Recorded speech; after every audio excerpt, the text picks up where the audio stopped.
Screen visible है sir. Yes. तो आज हम कोशिश करेंगे कि आप लोगों को बीएमआर के बारे में पता चले कि क्या होता है बीएमआर, और क्यों जरूरी है इसके बारे में नॉलेज लेना। ये किस तरह से हमको हेल्दी और फिट रख सकता है। ठीक है। जब बीएमआर कम होता है तो उससे क्या होता है, बीएमआर ज्यादा होता है तो उससे क्या होता है, और किस तरह से इसको हम इम्प्रूव कर सकते हैं अपने बीएमआर को। तो आज इन सब पे हम एक एक करके बात करेंगे। तो सबसे पहले बात आती है कि बीएमआर है क्या। बेसल मेटाबॉलिक रेट, तीन चीजों से मिलकर बना है ये बीएमआर। बेसल, एम से मेटाबॉलिक, आर से रेट। तो बेसल होता है जो बेस लाइन जानते हैं, जो मिनिमम। और एम से मेटाबॉलिक, जो मेटाबॉलिज्म को बताता है। और आर होता है दर। तो सबसे पहले हम बात करेंगे, एक एक करके समझते हैं इसको। सबसे पहले हम समझेंगे मेटाबॉलिज्म। एम से जो मेटाबॉलिक है, ये क्या होता है, मेटाबॉलिज्म क्या होता है। तो हम सभी जानते हैं कि हमारा शरीर एक की जो यूनिट होती है वो सेल होती है। कई सारे सेल्स मिलकर हमारा शरीर बना है। ठीक है। तो इस सेल्स को, जो हमारे शरीर की यूनिट है सेल, इसको जिंदा रहने के लिए, इसमें इसको जो है एनर्जी के लिए, इसमें तरह तरह की जो क्रियाएं हो रही हैं उसके लिए, अपने स्ट्रक्चर को मेंटेन करने के लिए, सेल को अपनी ग्रोथ के लिए, अपनी जो टूट फूट होती है सेल में उसको रिपेयर के लिए, इसको एनर्जी की जरूरत होती है और न्यूट्रिएंट्स की जरूरत होती है। ठीक है। अगर उसको एनर्जी और न्यूट्रिएंट्स नहीं मिलेंगे तो सेल जिंदा नहीं रह पाएगा। जब सेल नहीं रहेगी तो हमारा शरीर बीमार हो जाएगा। तो जो सेल को एनर्जी और न्यूट्रिएंट्स कहाँ से मिलते हैं, हम जो खाना खाते हैं उसके थ्रू मिलता है। तो क्या होती है प्रोसेस, जो खाना हम खाते हैं तो सबसे पहले क्या करते हैं, उसको हम चबाते हैं। तो चबाने में क्या होता है कि जो एक मैकेनिकल डाइजेशन होता है, जो बड़े बड़े पार्टिकल्स हैं वो छोटे छोटे पार्टिकल्स में टूटते हैं। जो सलेवरी ग्लैंड होती है वो सलाइवा छोड़ती है, जो हमारे खाने से मिक्स होता है, तो ये होता है केमिकल डाइजेशन। तो ये दोनों प्रोसेस मुंह के अंदर चलती है जब हम खाने को चबाते हैं। तो जब खाना हम चबा लेते हैं तो क्या करते हैं, उसको निगलते हैं। तो निगलने से क्या होता है कि वो खाने की नली से होता हुआ चला जाता है पेट में। ठीक है। पेट में फिर से वही मैकेनिकल डाइजेशन होता है, क्योंकि पेट का कॉन्ट्रेक्शन और रिलैक्सेशन जो होता है इससे मैकेनिकल डाइजेशन होता है। और यहाँ पे फिर एंजाइम वगैरह सेक्रीट होते हैं जो हमारे खाने को और पचाते हैं। जो बड़े बड़े मॉलिक्यूल्स, पचाने का मतलब है कि जो बड़े बड़े मॉलिक्यूल्स हैं उसको और छोटे छोटे मॉलिक्यूल्स में तोड़ता है। इसके बाद फिर ये खाना हमारे स्टमक से जाता है स्मॉल इंटेस्टाइन में, जहाँ पे फर्दर डाइजेशन होता है। और तरह के जो अलग अलग तरह के एंजाइम्स आते हैं और मैकेनिकल डाइजेशन होता है। और जहाँ स्मॉल इंटेस्टाइन में जो डाइजेशन की प्रक्रिया है वो पूरी होती है। और इसमें क्या होता है, जो बड़े बड़े मॉलिक्यूल्स होते हैं वो एकदम छोटे छोटे मॉलिक्यूल्स में टूट चुके होते हैं। जैसे हमने जो खाने के थ्रू प्रोटीन लिया है वो एमिनो एसिड में टूट चुका होता है। जो फैट खाने के थ्रू लिया है वो फैटी एसिड में टूट चुका होता है। जो कार्बोहाइड्रेट या कॉम्प्लेक्स कार्ब हम लोग लेते हैं वो टूट के ग्लूकोज बन जाता है। अब ये छोटे छोटे पार्टिकल जो स्मॉल इंटेस्टाइन बने हैं वो इजिली स्मॉल इंटेस्टाइन की दीवार से एब्जॉर्ब होकर ब्लड में चले जाते हैं। जब ब्लड सर्कुलेशन में ये न्यूट्रिएंट्स जाते हैं तो ब्लड सर्कुलेशन के थ्रू हमारी हर एक सेल्स में ये जो न्यूट्रिएंट्स होते हैं वो पहुंचते हैं। अब सेल के अंदर जब ये पहुंचते हैं न्यूट्रिएंट्स तो क्या होता है, कुछ न्यूट्रिएंट्स उसमें जो है माइटोकॉन्ड्रिया में जाते हैं और वहां पे सेल एनर्जी बनाता है। और बाकी जो कुछ न्यूट्रिएंट्स होते हैं जो छोटे छोटे पार्टिकल होते हैं वो मिलके यहाँ सेल के अंदर बड़े पार्टिकल बनाते हैं। जैसे एमिनो एसिड जो बना था, एब्जॉर्ब होकर सेल में गया तो फिर से ये प्रोटीन बनाता है। तो ये जो एनर्जी मिल रही है, ये जो प्रोटीन बन रहा है, ये जो है सेल को काम करने के लिए एनर्जी देता है। सेल के स्ट्रक्चर को मेंटेन करने के लिए प्रोटीन मिल रही है। न्यूक्लिक एसिड बन रहा है, सेल को ग्रोथ हो रही है। और जो सेल की टूट फूट हुई है उसके रिपेयर के लिए उसको प्रोटीन मिल रहा है। तो ये प्रोसेस चलती है। और उसके बाद जो स्मॉल इंटेस्टाइन में बिना पचा हुआ खाना रह गया, और जो पचने के दौरान जो वेस्ट प्रोडक्ट बने हैं वो हमारे शरीर से बाहर निकल जाते हैं, उसको बोलते हैं एक्सक्रीशन की। तो ये होल प्रोसेस, फूड को, खाने को चबाने से लेकर उसका जो वेस्ट प्रोडक्ट है बाहर निकलने तक, साथ में जो न्यूट्रिएंट्स हैं वो एब्जॉर्ब होके सेल तक जाने में, और सेल के अंदर उसको एनर्जी और प्रोटीन मिलने तक की जो पूरी प्रक्रिया है, इस सब को मिला के कहते हैं मेटाबॉलिज्म। ठीक है। अब ये मेटाबॉलिज्म की जो प्रोसेस है, ये जो केमिकल रिएक्शंस हो रहे हैं हमारे शरीर में, ये एक पर्टिकुलर रेट से होते हैं, एक पर्टिकुलर दर से होते हैं, उसको बोलते हैं मेटाबॉलिक रेट। ठीक है, ये मेटाबॉलिक रेट अलग अलग लोगों में अलग अलग होता है, और शरीर की एक्टिविटी के अनुसार घटता बढ़ता रहता है। जब हम जैसे एक्टिविटी हमारी ज्यादा हो रही है तो मेटाबॉलिक रेट बढ़ जाएगा, क्योंकि उस समय हमें एनर्जी ज्यादा चाहिए होती है, तो वो बढ़ जाएगा, एनर्जी सेल के अंदर ज्यादा बनेगी। जब हमारी सिडेंट्री लाइफ होती है तो मेटाबॉलिक रेट कम हो जाता है, क्योंकि उस समय हमें एनर्जी कम चाहिए होती है, तो सेल के अंदर एनर्जी बनना कम हो जाता है। ये मेटाबॉलिज्म घटता बढ़ता रहता है हमारी एक्टिविटी के अनुसार। तो इसमें दो चीजें आपने देखा होगा, खाना खाने से लेकर और खाना निकलने तक की जो प्रोसेस हो रही है, उसमें दो चीजें हो रही हैं। शुरू में क्या हो रहा है कि बड़े पार्टिकल्स इंटेस्टाइन तक जाने में बड़े पार्टिकल्स टूट के छोटे छोटे पार्टिकल्स में बन रहे होते हैं, उसको बोलते हैं कैटाबोलिज्म। ठीक है, और सेल के अंदर क्या हो रहा है, छोटे छोटे पार्टिकल्स मिलके फिर बड़े मॉलिक्यूल बन रहे हैं। जैसे एमिनो एसिड छोटा पार्टिकल था, मिलके प्रोटीन बन रहा है, बड़ा मॉलिक्यूल बन गया, वो होता है एनाबोलिज्म। तो मेटाबॉलिज्म में ये दोनों प्रोसेस साथ साथ चलती रहती हैं। बड़े पार्टिकल्स टूटते हैं, एब्जॉर्ब होते हैं, सेल के अंदर जाते हैं, वहां छोटे पार्टिकल के फिर बड़े मॉलिक्यूल बनते हैं, और ये दोनों प्रोसेस साथ साथ चलती हैं। तो अब तीसरी चीज आती है, मेटाबॉलिज्म हो गया, मेटाबॉलिक रेट हो गया। अब बेसल मेटाबॉलिक रेट। ठीक है, बेसल जैसे मैंने बताया था कि मिनिमम, मतलब वो मिनिमम एनर्जी, जब हम कोई भी एक्टिविटी नहीं कर रहे हैं, दिन भर बिस्तर में पड़े हुए हैं, कोई एक्टिविटी नहीं हो रही है, उस समय हमारा शरीर जो मिनिमम एनर्जी खर्च कर रहा है, उसको कहते हैं बेसल मेटाबॉलिक रेट। ठीक है, तो ये मिनिमम एनर्जी कहाँ यूज हो रही है, हमारे जो शरीर में वाइटल ऑर्गन्स हैं, जैसे हार्ट है, हम कुछ भी काम नहीं कर रहे हैं, बिस्तर पे पड़े हुए रेस्ट की कंडीशन में, फिर भी हमारा हार्ट काम कर रहा होता है, हमारा ब्लड सिस्टम काम कर रहा होता है, हमारे लंग काम कर रहे होते हैं, हमारा लीवर काम कर रहा होता है, हमारी किडनी काम कर रही होती है। तो इस प्रोसेस में ये एनर्जी खर्च होती है। तो ये बेसल मेटाबॉलिक रेट वो मिनिमम एनर्जी है जो हमें जस्ट जिंदा रहने के लिए जरूरी है। ठीक है, ये मिनिमम है, इससे कम एनर्जी, इससे कम से कम इतनी एनर्जी हमारे शरीर को चाहिए। इसके बाद जैसे जैसे हमारी एक्टिविटी बढ़ेगी, कम एक्टिविटी है तो थोड़ी ज्यादा हो जाएगी, ज्यादा एक्टिविटी है तो ये और बढ़ जाएगा। तो इस तरह से ये वो चलता है। लेकिन बीएमआर जब हम निकालते हैं, उस समय 24 घंटे तक नील एक्टिविटी, कोई एक्टिविटी नहीं रहती है, बिस्तर में पड़े रहते हैं, उस समय जो एनर्जी खर्च होती है। तो ये चीज क्लियर हो गई कि बीएमआर क्या होता है। आज ये टॉपिक पे क्यों बात किया जा रहा है कि बीएमआर क्यों इंपॉर्टेंट है। तो बीएमआर जो है, हमें, हम लोग सभी लोग आरोग्यम आनंदम के तहत जो है stay healthy stay fit programme में हैं। हम सभी लोग हेल्दी और फिटनेस के लिए काम भी कर रहे हैं। तो इस हेल्थ और फिटनेस में इस बीएमआर का बहुत इंपॉर्टेंट रोल है। इसीलिए आज हमने सोचा कि इस पे जो है थोड़ी अवेयरनेस बढ़ाई जाए। तो इसमें क्या होता है कि जैसे क्यों, किस तरह से हमें हेल्दी और फिट रखता है। अगर हम जो खाना खा रहे हैं उससे हमें एनर्जी, हमारा शरीर, हम एक खाना खा रहे हैं उससे हमें एनर्जी मिल रही है, और दूसरा हमारा शरीर एनर्जी खर्च कर रहा है। तो अगर हमारा शरीर एनर्जी कम खर्च कर रहा है और खाने से हम एनर्जी ज्यादा ले रहे हैं, तो क्या होगा, हमारा वेट बढ़ेगा, वेट गेन हो जाएगा। अगर हम खाने से एनर्जी कम ले रहे हैं और हमारा शरीर एनर्जी ज्यादा खर्च कर रहा है, तो क्या होगा, हमारा वेट कम होता जाएगा। और जितना हम खाने से एनर्जी ले रहे हैं और अगर शरीर उतना ही जो है खर्च कर दे रहा है, तो हमारा वेट मेंटेन बना रहेगा। तो ये जो टोटल एक्सपेंडिचर हो रहा है, ये कई चीजों पे डिपेंड होता है। जैसे TDE आप देख रहे होंगे स्क्रीन पे, ये है टोटल डेली एनर्जी एक्सपेंडिचर, जो हमारा शरीर दिन भर में 24 घंटे में खर्च करता है एनर्जी, उसको बोलते हैं TDEE। ये किस पे डिपेंड करता है, सबसे पहले बीएमआर पे। तो आप देख रहे हैं बीएमआर का सबसे ज्यादा रोल है TDEE में, 70% हिस्सा बीएमआर का है। फिर दूसरा है TEF, thermogenic effect of food, ये 10% रोल है इसका। कुछ खाने जो हम खाते हैं, उन खाने को डाइजेशन में भी कुछ एनर्जी, हमारा शरीर एनर्जी खर्च करता है, उसी को कहते हैं TEF। खाने को डाइजेस्ट करने में जो एनर्जी खर्च हो रही है, वो होती है TEF, thermogenic effect of food.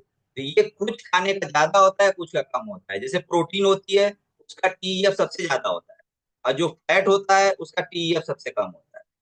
ठीक है, फिर तीसरी चीज आती है नीट। बीएमआर के बाद जो दूसरा सबसे बड़ा रोल है टोटल एनर्जी एक्सपेंडिचर में, वो है नीट का। जो हमारी होल डे की एक्टिविटी है, वो नीट में आती है। और एक्सरसाइज, चौथा है एक्सरसाइज। सबसे कम पार्ट एनर्जी जो है एक्सरसाइज के थ्रू ही होती है, लेकिन इसका मतलब ये नहीं है कि एक्सरसाइज हमारे लिए इंपॉर्टेंट नहीं है, ये भी बहुत इंपॉर्टेंट रोल है। और कैसे ये रोल करता है ये अभी हम आगे बात करेंगे इस पे। तो इस तरह से आप लोगों ने सुना भी होगा, जैसे कुछ लोग बोलते हैं कि हम कुछ भी खा पी लें हमारा वजन बढ़ता ही नहीं है। तो इसका मतलब क्या है कि उनका बीएमआर ज्यादा है। बीएमआर ज्यादा है मतलब उसकी एनर्जी जो है शरीर ज्यादा खर्च कर रहा है, तो कुछ भी खाता पीता है उस एनर्जी में शरीर निकाल देता है। ठीक है। और कुछ लोग क्या बोलते हैं कि अगर हम पानी भी पी ले तो हमारे शरीर को लग जाता है। तो इसका मतलब क्या है कि उनका बीएमआर कम है। वो कुछ मतलब कुछ भी खा पी नहीं रहे, बीएमआर उनका इतना कम है कि वो जो भी थोड़ा बहुत खा रहे हैं वो एनर्जी उनके बीएमआर से ज्यादा है, इसलिए उनका वेट बढ़ता चला जाता है। तो इस तरह से बीएमआर का जो है हेल्थ और फिटनेस के लिए रोल है, हमारे वेट कंट्रोल कर सकते हैं इस बीएमआर को जो है हम लोग इम्प्रूव करके। तो अब ऐसे क्या कारण है कि हमारा बीएमआर कम हो जाता है? बीएमआर कम होने से क्या क्या साइड इफेक्ट है कि जैसे वेट बढ़ेगा, जब वेट बढ़ेगा तो ओबेसिटी होगी। और आप सभी जानते हैं कि ओबेसिटी से कितनी सारी बीमारियां होती हैं, आज की लाइफ स्टाइल डिसीजेज का रूट आज भी ओबेसिटी होता जा रहा है। तो हम वो क्या कारण है जिसकी वजह से हमारा बीएमआर कम होता है और हमारा वेट बढ़ता है और हम ओबेसिटी की ओर जाते हैं? तो इसमें सबसे बड़ा जो रोल है वो सीडेंटरी लाइफ स्टाइल। आजकल का जो जॉब पैटर्न है क्या होते जा रहा है, सिटिंग जॉब होते जा रहा है, वर्क फ्रॉम होम होते जा रहा है। ठीक है, तो हम जो है उतना एक्टिव नहीं रह जाते, हमारी लाइफ सीडेंटरी होती जाती है। पता चला 8 से 10 घंटा हम ऑफिस में बैठे बैठे काम कर रहे हैं, हमारी लाइफ बिल्कुल सीडेंटरी है। दूसरा क्या है कि हमारा घर में सारी चीजें में जो हम लोग मैनुअल पहले काम करते थे वो सारी चीजें किससे रिप्लेस हो गई? मशीन से। कपड़े धोने की मशीन आ गई है, बर्तन धोने की मशीन आ गई है। ठीक है। क्लीनिंग रोबोट आ गया है जो घर में झाड़ू पोछा लगा देता है। तो हर एक चीज जो है मशीन ने ले लिया, तो इस वजह से हमारा जो एक्टिविटी कम होती जा रही है। और जैसे जैसे हम डिजिटलाइज होते जा रहे हैं, सारी चीजें रिमोट पे आती जा रही हैं। रिमोट के द्वारा दरवाजा खुल जा रहा है, रिमोट से टीवी खुल जा रही है, रिमोट से फैन ऑन हो जा रहा है, रिमोट से लाइट ऑन हो जा रही है, लाइट ऑफ हो जा रही है। तो बिस्तर पे बैठे बैठे पता चला हम फैन ऑफ ऑन कर रहे हैं, बैठे बैठे लाइट ऑफ ऑन कर रहे हैं, सारी चीज रिमोट से हो जा रही है। तो हमारे सीडेंट्री लाइफ स्टाइल इसीलिए जो है आज की डेट में बढ़ती जा रही है, और इसीलिए जो है ओबेसिटी की प्रॉब्लम जो है डे बाई डे इंक्रीज होती जा रही है। कुछ थायराइड की ऐसी कंडीशन होती है जिसकी वजह से बीएमआर होता है, और ये कॉमन होता है महिलाओं में। और तीसरा जो सबसे बड़ा रोल है क्रैश डाइट। कुछ लोग क्या करते हैं कि वेट को कम करने के लिए, क्रैश डाइट क्या होता है कि हम मिनिमम फूड पे जिंदा रहते हैं, एकदम मिनिमम अमाउंट में खाते हैं, जिससे क्या होता है कि हम जो कैलोरी ले रहे होते हैं वो एकदम मिनिमम होती है, और शरीर हमारा एनर्जी उतनी ही खर्च कर रहा है। तो उससे क्या होता है कि हम ले एनर्जी कम रहे हैं और शरीर ज्यादा खर्च कर रहा है, तो क्या होता है कि हमारा वेट कम होना शुरू हो जाता है। लेकिन इसके अपने साइड इफेक्ट हैं। जब यही क्रैश डाइट हम लंबे समय तक लेते हैं तो क्या होता है कि बॉडी रीड कर लेती है कि खाने से एनर्जी हमें लगातार कम मिल रही है। तो वो क्या करता है, शरीर उसको एडजस्ट करने के लिए अपना बीएमआर लो कर देता है, क्योंकि एनर्जी कम मिल रही है। तो लंबे समय तक शरीर ने रीड किया तो उसने बीएमआर को परमानेंट लो कर दिया। तो इसको कहते हैं एडाप्टिव थर्मोजेनेसिस। तो इसीलिए आपने देखा होगा जो क्रैश डाइट पे होते हैं तो शुरू में उनका वेट तो बहुत तेजी से बढ़ता है, घटता है, लेकिन बाद में स्टैटिक हो जाता है। क्यों? क्योंकि शरीर ने बीएमआर कम कर दिया। जब बीएमआर कम कर दिया तो हमारी शरीर ने एनर्जी खर्च करना भी कम कर दिया। तो जितनी हम एनर्जी कम ले रहे थे उतना ही बीएमआर कम हो गया। तो अब जितनी एनर्जी कम ले रहे हैं उतना बीएमआर भी कम हो गया, तो दोनों मिलकर एडजस्ट हो गया, अब वो वेट कम ही नहीं हो रहा है। लेकिन उसका ड्रॉबैक क्या होता है, कम क्रैश डाइट लेने से हमारे शरीर में न्यूट्रिएंट्स की कमी हो जाती है, और लॉन्ग टर्म बाद हमें तरह तरह की बीमारियां हो जाती हैं, हमारी इम्यूनिटी लो हो जाती है, क्योंकि हम न्यूट्रिएंट्स ले ही नहीं रहे हैं, शरीर को न्यूट्रिएंट्स मिल ही नहीं रहा है। तो वेट भी हमारा स्टैटिक हो गया, कम नहीं हो रहा है, साथ में जो हमारे न्यूट्रिएंट्स कम होने की वजह से हम बीमारियों का भी उसमें आ गए। इसलिए ये क्रैश डाइट बहुत खराब मानी जाती है। तो अब इसका सोल्यूशन क्या है, हम किस तरह से अपने बीमार को इम्प्रूव कर सकते हैं? ठीक है। जो आजकल की लाइफ स्टाइल है, सिटिंग जॉब वाले किस तरह से क्या ऐसा करें कि वो जो है अपने बीएमआर को इम्प्रूव करके एक हेल्दी और फिट रह सकते हैं? तो इसमें सबसे बड़ा रोल आता है डाइट का। ठीक है।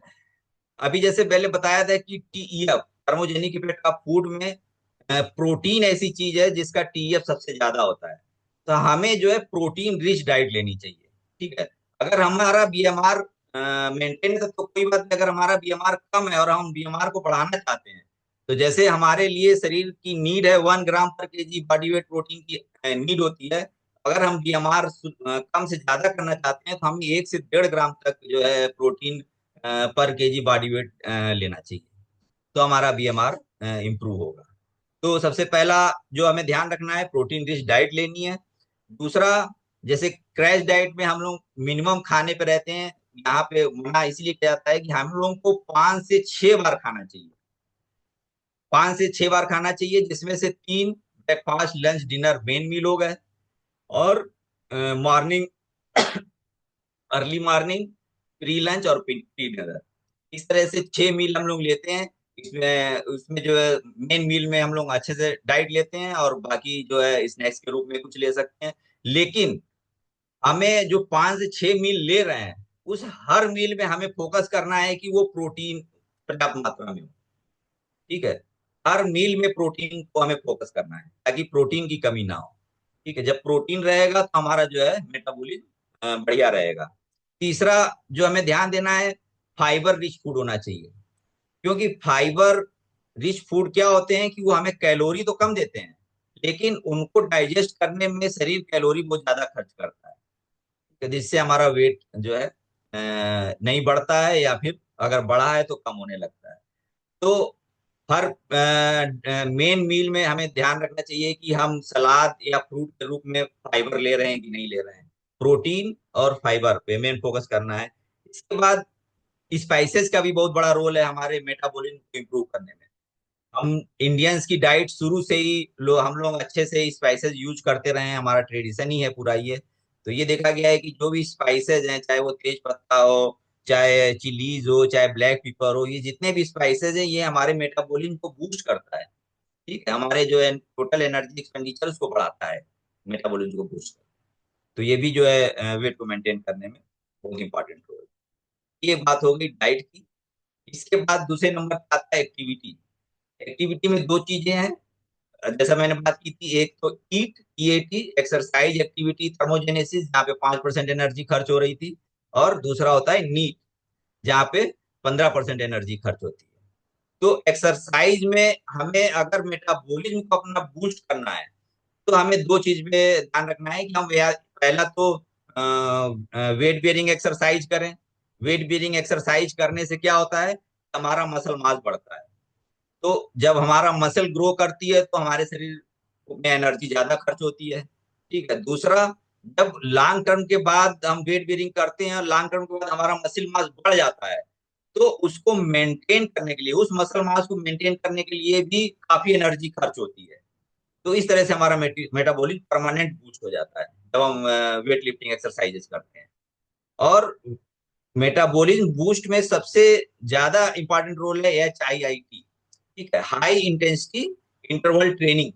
अगर हम हाई इंटेंसिटी इंटरवल ट्रेनिंग करते हैं तो इसमें जो देखा गया है कि मेटाबॉलिज्म बहुत अच्छे से बूस्ट अप होता है, और ये जो मेटाबॉलिज्म बढ़ता है इसका 24 घंटे तक ये बढ़ा रहता है मेटाबॉलिज्म, क्योंकि पोस्ट बर्नआउट इसका बहुत ज्यादा होता है। तो इसमें क्या करते हैं इंटेंसिटी इंटरवल ट्रेनिंग में, कि पहले हमने इंटेंसिटी एक्सरसाइज की थोड़ी देर, उसके बाद फिर रेस्ट किया या लो इंटेंसिटी एक्सरसाइज करी, फिर हाई इंटेंसिटी करी, फिर लो इंटेंसिटी करी। इस तरह के 4-5 सेट करते हैं, हाई और लो, फिर हाई लो, इस तरह के 4-5 सेट करते हैं। तो इससे क्या होता है कि हमारा हार्ट रेट बहुत ज्यादा बढ़ जाता है, और ये हार्ट रेट लंबे समय तक बढ़ा रहता है। तो इससे हमारा मेटाबॉलिज्म काफी बूस्ट होता है। और दूसरा, NEAT non exercise activity thermogenesis. BMR के बाद अगर एनर्जी हमें अच्छे से खर्च करनी है और अपने वेट को कंट्रोल करना है, तो उसमें नीट का सबसे ज्यादा रोल है। 15% एनर्जी इसमें खर्च होती है।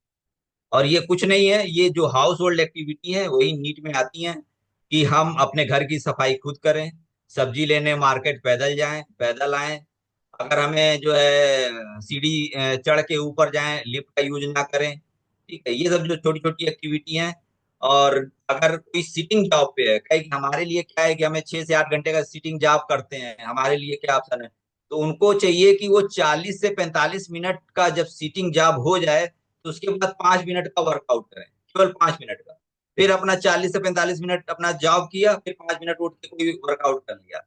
तो हर 40-40 मिनट में 5-5 मिनट का अगर वो वर्कआउट करते हैं, ये देखा गया है कि उनका जो है सीडेंट्री जो साइकिल है वो ब्रेक होती रहती है, और मेटा बीएमआर जो है उनका डाउन नहीं होता है, इंप्रूव रहता है। तो उनके लिए ये है। और कुछ लोग ये है कि मॉर्निंग में वर्कआउट बहुत अच्छे से कर लिया और फिर दिन भर सीडेंट्री रहते हैं। मॉर्निंग में खूब अच्छे से आधे घंटे तक वर्कआउट किया, उसके बाद दिन भर सीडेंट्री रहे, तो ये देखा गया है कि उनका मेटाबॉलिज्म में कोई असर नहीं पड़ता है। इसलिए अगर हमने मॉर्निंग में अच्छे से वर्कआउट किया है, तो उसके बाद दिन भर सीडेंट्री ना रह के हमें नीट एक्टिविटी करनी चाहिए। सुबह मॉर्निंग वर्कआउट अच्छे से कर लिया, उसके बाद दिन भर अपना नीट एक्टिविटी करते रहे, तो आपका बीएमआर काफी इंप्रूव कर जाएगा। फिर पॉजिटिव मेंटल एटीट्यूड, ये देखा गया है कि जब हमारे ऊपर हाई स्ट्रेस लेवल होता है, स्ट्रेस लेवल बहुत ज्यादा होता है, तो जो हमारे हार्मोन के शरीर में सेक्रीशन हो रहे होते हैं वो गड़बड़ा जाते हैं। ठीक है। इस हार्मोनल इम्बैलेंस की वजह से हमारा जो है मेटाबॉलिज्म जो है खराब हो जाता है। ठीक है। तो हम अपने स्ट्रेस को मैनेज करके जो है अपने हार्मोनल का जो इम्बैलेंस हो रहा है उसको बैलेंस कर सकते हैं, और अपने मेटाबॉलिज्म को इम्प्रूव कर सकते हैं। अब ये स्ट्रेस मैनेजमेंट के लिए क्या है, हम मेडिटेशन कर सकते हैं, प्राणायाम कर सकते हैं, पॉजिटिव मेंटल एटीट्यूड की बुक्स आती हैं, उसके द्वारा इन सब के थ्रू हम अपने स्ट्रेस को मैनेजमेंट करके अपने मेटाबॉलिज्म को इम्प्रूव कर सकते हैं। स्लीप, अब लोग सोच रहे होंगे स्लीप का बीएमआर से क्या संबंध है। बहुत इंपॉर्टेंट रोल है साउंड स्लीप का एक अच्छे इम्प्रूव्ड बीएमआर से। अगर हम लेट नाइट सो रहे हैं, या हमारी अच्छे से साउंड स्लीप नहीं आती है रात में, तो उनका बीएमआर जो है या मेटाबॉलिज्म जो है शरीर का निगेटिव इफेक्ट पड़ता है। हमें कम से कम 6 से 7 घंटे की साउंड स्लीप लेनी चाहिए। और ये देखा गया है कि जब हम साउंड स्लीप लेते हैं, उस समय जो हार्मोन का प्रोडक्शन होता है शरीर का वो मैक्सिमम होता है। जब हमारा साउंड स्लीप में होता है उस समय हार्मोन प्रोडक्शन मैक्सिमम होता है। और ये भी देखा गया है कि रात को 12 बजे से लेके रात के 3 बजे तक बॉडी जो है हार्मोन सेक्रीशन को ऑप्टिमाइज करती है। ठीक है। तो अगर हम जैसे लेट नाइट सो रहे हैं, 12 बजे के बाद सो रहे हैं, तो बॉडी को वो समय ही नहीं मिला कि वो अपने हार्मोन सेक्रीशन को ऑप्टिमाइज कर पाए। तो इसीलिए कहा जाता है कि समय से सोना चाहिए, जल्दी सोइए जल्दी उठिए, ताकि 12 से 3 का जो समय होता है वो सबसे इंपॉर्टेंट टाइम होता है बॉडी के लिए हार्मोन को बैलेंस करने के। तो इसलिए हमें साउंड स्लीप 7 से 8 घंटे लेनी चाहिए, और जल्दी सोना चाहिए जल्दी उठना चाहिए। जिससे क्या होता है कि हार्मोन हमारा बैलेंस्ड रहता है, और हमारा मेटाबॉलिज्म इंप्रूव होता है। इसके बाद हाइड्रेशन। ठीक है। अगर हमारी सेल अच्छे से हाइड्रेट नहीं है, तो हमारा मेटाबॉलिज्म खराब हो जाता है। ठीक है। और ये देखा गया है कि जैसे अगर हम ठंडा पानी पी रहे हैं, तो उसमें मेटाबॉलिज्म बढ़ जाता है। क्यों? क्योंकि ठंडे पानी को बॉडी टेम्परेचर पर लाने के लिए बॉडी ज्यादा एनर्जी खर्च कर रही है। जब ज्यादा एनर्जी खर्च होगी तो मेटाबॉलिज्म बढ़ेगा। ठीक है। तो लेकिन हमें ये फोकस करना है कि हमें दिन भर में 2.5 से 3 लीटर पानी डेली पिए, ताकि हमारी सेल्स अच्छे से हाइड्रेटेड रहे। और जब सेल्स हमारी हाइड्रेटेड रहेंगी, हमारा मेटाबॉलिज्म जो है बूस्ट होगा। और last but not least, intelligent supplementation. हमें ऐसा लगता है कि आज के समय में सप्लीमेंट्स की नीड हर किसी को है। क्योंकि ऐसा क्यों हम कह रहे हैं, क्योंकि हम सभी जानते हैं कि आज का जो खाना हम लोग मार्केट से ला रहे हैं या खेत से ला रहे हैं, हम सभी जानते हैं कि जो हमारे फार्म्स हैं उसकी क्वालिटी वैसी नहीं रह गई, कि उसमें जो है बहुत ज्यादा न्यूट्रिएंट्स रह गए हों। फर्टिलाइजर का बहुत ज्यादा यूज हो रहा है, बीज हम लोग हाइब्रिड बीज यूज कर रहे हैं। जो भी मार्केट से सब्जियां ला रहे हैं वो कोल्ड स्टोरेज वाली होती हैं। तो इन सब का ड्रॉबैक क्या है कि खाने में ऑलरेडी पोषक तत्व तो रह ही नहीं गए। जब वो खाने में ही न्यूट्रिएंट्स नहीं है, तो हमारे शरीर को कहाँ से न्यूट्रिएंट्स मिलेंगे। इस न्यूट्रिएंट्स गैप को फिल करने के लिए सप्लीमेंट का बहुत बड़ा रोल है। और जब न्यूट्रिएंट्स ही नहीं मिलेगा, तो हमारे सेल्स को मेन तो न्यूट्रिएंट्स चाहिए ही चाहिए अपने स्ट्रक्चर को और अपनी ग्रोथ को और रिपेयर के लिए, मेंटेन करने के लिए। तो हमारी सेल अनहेल्दी हो जाएगी। इसलिए इस न्यूट्रिएंट्स गैप को फिल करने में सप्लीमेंट का बहुत बड़ा रोल है। लेकिन ऐसा नहीं है कि कोई भी उल्टा सीधा सप्लीमेंट उठा के खा ले। कोई भी सप्लीमेंट खाने से अच्छा है कि आप सप्लीमेंट फिर ना खाएं। क्यों? क्योंकि सप्लीमेंट अगर आप अच्छे क्वालिटी सप्लीमेंट नहीं ले रहे हैं तो उसका एक अपना अलग साइड इफेक्ट होता है, अलग से नुकसान करता है। तो इसलिए अगर आप चूंकि सप्लीमेंट सभी की नीड है, तो आप इंश्योर करिए कि आप जो भी सप्लीमेंट ले रहे हैं वो ऑर्गेनिक सप्लीमेंट है, क्योंकि ऑर्गेनिक सप्लीमेंट पेड़ पौधों से ही बनाए जाते हैं। दूसरा, वो जो ऑर्गेनिक सप्लीमेंट है वो थर्ड पार्टी सर्टिफाइड है कि नहीं, ये दो चीज आप जरूर देख के लें सप्लीमेंट। तो सप्लीमेंट से का पर्पज यही है कि जैसे अगर हम बिजी शेड्यूल में अपने प्रोटीन रिक्वायरमेंट फुलफिल नहीं कर पा रहे हैं, तो उसका इंटेलिजेंट वे क्या है कि हम उसको सप्लीमेंट कर लें उस प्रोटीन को। हम 1 ग्राम लेनी हम डाइट से नहीं ले पा रहे हैं, तो हम सप्लीमेंट के थ्रू उस गैप को फिल कर सकते हैं। तो ये जो 6 पिलर शुरू में सर ने बताए थे, यही वो 6 पिलर्स हैं जिसको हम यूज करके अपने मेटाबॉलिज्म को इम्प्रूव कर सकते हैं और अपने आप को हेल्दी एंड फिट रख सकते हैं। Thank you.